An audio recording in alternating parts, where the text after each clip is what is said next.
मेरा नाम राम है। मैं अपने आप को बहुत खुशकिस्मत मानता हूँ कि मेरी शादी रीना से हुई है। रीना और मेरी शादी घर वालों की मर्जी से हुई है। रीना बहुत ही सुंदर है। शुरुआत में मुझे लगा था कि वो मुझसे शादी को हाँ नहीं कहेगी, लेकिन जब मैं उसे देखने गया तब उसके स्वभाव का पता चला। बहुत अच्छा उनका परिवार था। रीना जब शादी करके मेरी ज़िंदगी में आई तब से मेरी ज़िंदगी बदल गई है। सभी मुझे कहते थे कि मैं बहुत ही खुशकिस्मत हूँ। अभी मेरी शादी को करीब 3 महीने ही हुए हैं। मेरा सपना था कि मैं बड़े शहर में एक बड़ा शोरूम बनवाऊँ कपड़े का। मैंने रीना को इसके बारे में बताया। रीना को पता है कि यह मेरे लिए कितना बड़ा सपना है। मैं दिन रात इसी में लगा रहता हूँ। बड़ी मुश्किल से मुझे एक जगह मिली, लेकिन पैसे बहुत ज़्यादा थे, इसलिए मैंने अपने गांव की ज़मीन बेचने का फैसला किया था। ज़मीन में मेरे पिता के दूसरे भाइयों का भी हिस्सा था। इसी काम के लिए मुझे कुछ दिनों के लिए गांव जाना पड़ा।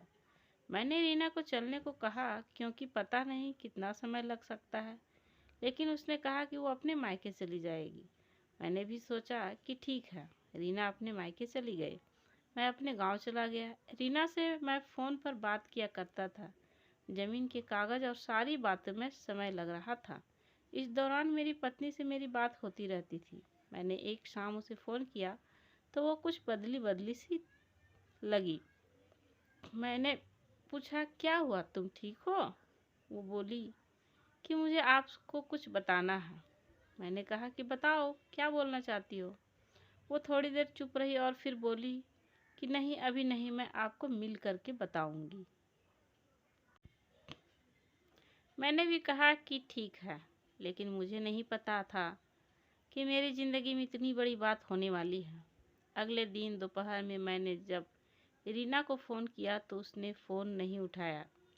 मैंने भी सोचा कि कुछ काम होगा, इसलिए मैंने उस बात पर ज़्यादा ध्यान नहीं दिया।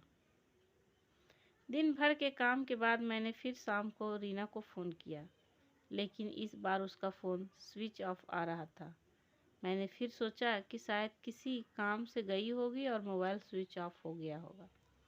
मैंने रात फिर किया, क्योंकि दिन भर बात हो ना हो लेकिन रात में ज़रूर बात किया करते थे। लेकिन रात में भी उसका फ़ोन स्विच ऑफ आ रहा था। अब मुझे थोड़ी फिक्र हुई, लेकिन फिर मैंने सोचा वो उसके घर ही है। अगर कुछ बात होती तो मुझे फ़ोन ज़रूर आ जाता।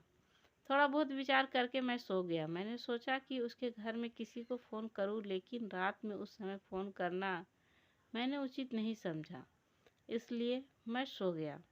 सुबह उठते ही मुझे यही ख्याल आ रहा था कि मैं रीना से बात करूं। सुबह भी मैंने फ़ोन किया, लेकिन अभी भी वही बात, उसका फ़ोन स्विच ऑफ ही था। अब मैंने उसकी मम्मी को फ़ोन किया, लेकिन उन्होंने भी मेरा फ़ोन नहीं उठाया। अब मुझे थोड़ी फिक्र होने लगी थी कि क्यों कि किसी से भी मेरी बात नहीं हो रही थी। करीब 3 दिन तक ना रीना का फ़ोन आया ना उसकी माँ का। मैं अपने काम में लगा रहा। फिर एक शाम मेरी सास का फ़ोन आया। मैंने पूछा कि रीना कहाँ है? वो बोली, रीना अपनी एक चचेरी बहन की शादी में गई है। शायद वहाँ नेटवर्क नहीं होगा, इसलिए बात नहीं हो पा रही है। जैसे ही मेरे हाथ में पैसे आए मैं वहाँ से निकल गया। वहाँ से निकलने के बाद मैं सीधा अपनी पत्नी के घर ही गया उसे लेने के लिए। जैसे ही मैं वहाँ पहुँचा, मुझे देखकर मेरी सास खुश होने के बजाय डरी हुई